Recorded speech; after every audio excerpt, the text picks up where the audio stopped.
A new generation, connected by social media and completely fed up with the status quo, finally decided that enough was enough. This is the story of how Nepal's youth rebellion didn't just shake the foundations of their country, they literally set them on fire. So picture this. It's September 2025, and a wave of fury, like nothing the country has ever seen before, just crashes over Nepal.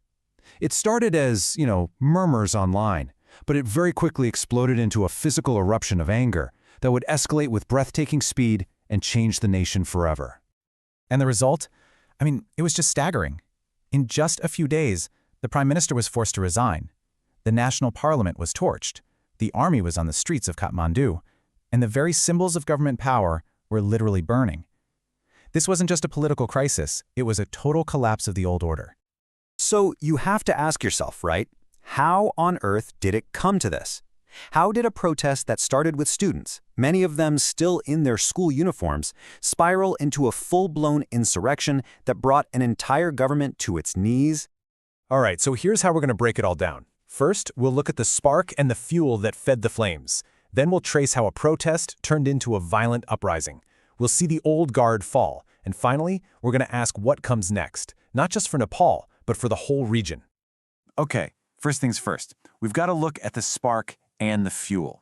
To really get why this fire burns so hot and spreads so fast, we need to understand the single event that lit the match and the decades of frustration that had been piling up, just waiting to explode. So the immediate spark was a government decision to ban 26 social media platforms. We're talking Facebook, X, YouTube, TikTok, basically the digital town square. For a generation that grew up online, this wasn't just some policy change. It felt like the government was trying to silence them, to cut them off from the world. And the main slogan you heard everywhere on the streets, "Stop corruption, not social media," that tells you everything you need to know, doesn't it? The protesters were screaming that the government was trying to fix the wrong problem. The social media ban wasn't the disease. It was just the final, unbearable symptom. But see, that spark, it didn't land in a vacuum. It landed on what was basically a mountain of dry fuel. Years and years of frustration were just sitting there, waiting for a single match to be struck.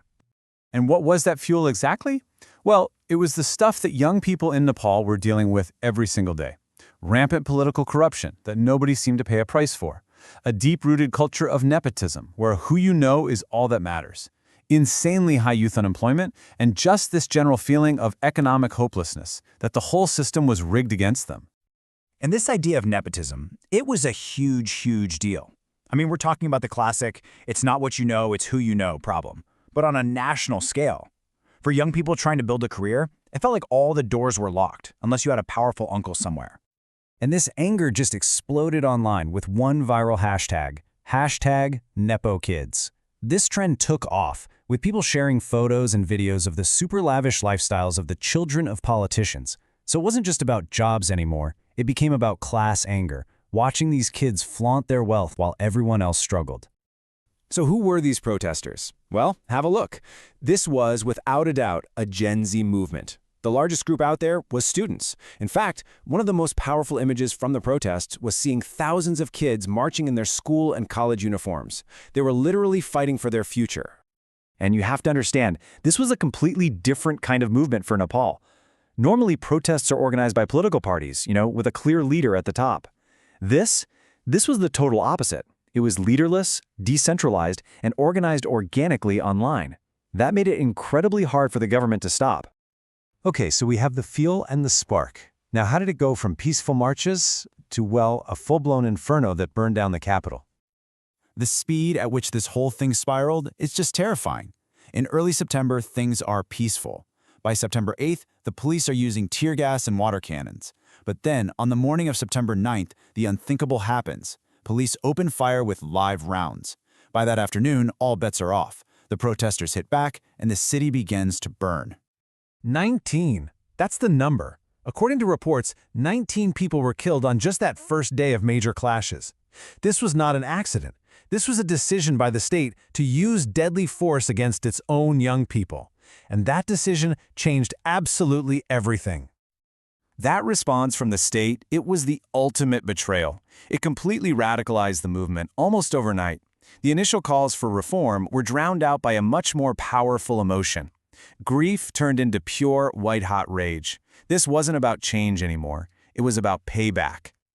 And that rage wasn't random. Oh no, it was directed with laser-like precision at the symbols of the old guard. They set fire to the parliament. They torched the main government offices. They even burned down the private homes of the country's most powerful politicians. This was a complete and total rejection of the entire political class. And all of this leads to our next chapter. The old guard falls.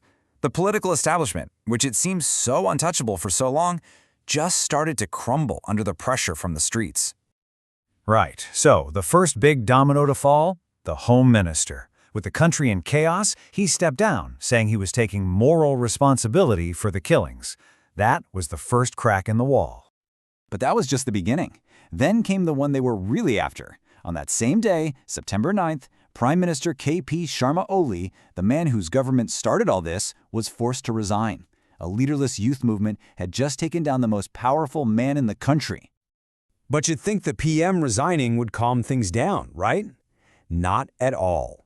With the police totally overwhelmed, the state declared an emergency. The Nepal army rolled into Kathmandu, curfews were imposed, and all public gatherings were banned. It was a desperate move to get control of a city in chaos. So, you've got the old government in tatters, the army on the streets, which brings up the massive question. What comes after the fire? What do these protesters actually want, and how do you even begin to build a new Nepal from the ashes? And the protesters, they were very quick to show that this was never about just one politician. Their demands were huge, truly fundamental. They wanted the entire parliament dissolved. They wanted the constitution rewritten. They wanted a system with a directly elected leader and a full investigation into the wealth of every politician. This was a call for a complete system reboot. So, what's the path forward? If you were to map it out, it would have to look something like this. First, de-escalation and real dialogue. Then, justice for the victims. After that, you have to tackle the big problems, the systemic reforms. And finally, you have to take that call for a constitutional review seriously. But at the end of the day, the real challenge for Nepal is simple. You can put out the fires, but what about the cause? Long-term peace is only possible if you fix the deep problems of corruption and joblessness that fueled this whole thing in the first place. Okay, so for our final section, let's zoom out and look at the bigger picture. Because this isn't just about Nepal's future. It's a warning for the entire region. What we're really talking about here is a massive, historic, generational shift in politics. The old guard, who've run Nepal for decades, have had their power completely shattered. Gen Z has emerged as a force that simply cannot be ignored anymore. They are done being passive observers. But it's worth asking, was this movement really a one-off, or is it part of a bigger pattern we're seeing in South Asia? Well, if you compare it to other big protests in the region, you see just how unique this one really was. Unlike past movements, this one was completely leaderless, it was born online, and its turn to widespread violence really sets it apart from anything that came before it. And of course, for its giant neighbor, India, what's happening in Nepal isn't just some news story from another country. It's happening right on their doorstep, and New Delhi is watching very, very closely. So why is India watching this so closely? Well, there are a few huge reasons. One, security risks with the open border. But more importantly, the root causes in Nepal, unemployment, corruption, those are issues that are very familiar in India too. There's a real concern that the success of this movement could inspire others.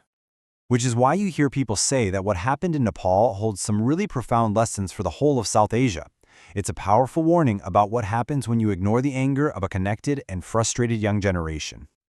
So where does this leave Nepal? Honestly, the future is uncertain. The road ahead is going to be tough, but one thing is for sure, the political game has changed forever. A new generation has found its voice, and it is a voice that roars. And that leaves us with the big question for the future, not just for Nepal, but for everywhere.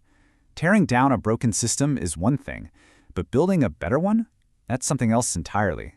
How do you take all this incredible energy and channel it from destruction into the patient, difficult work of building something new and lasting? That's the challenge that lies ahead.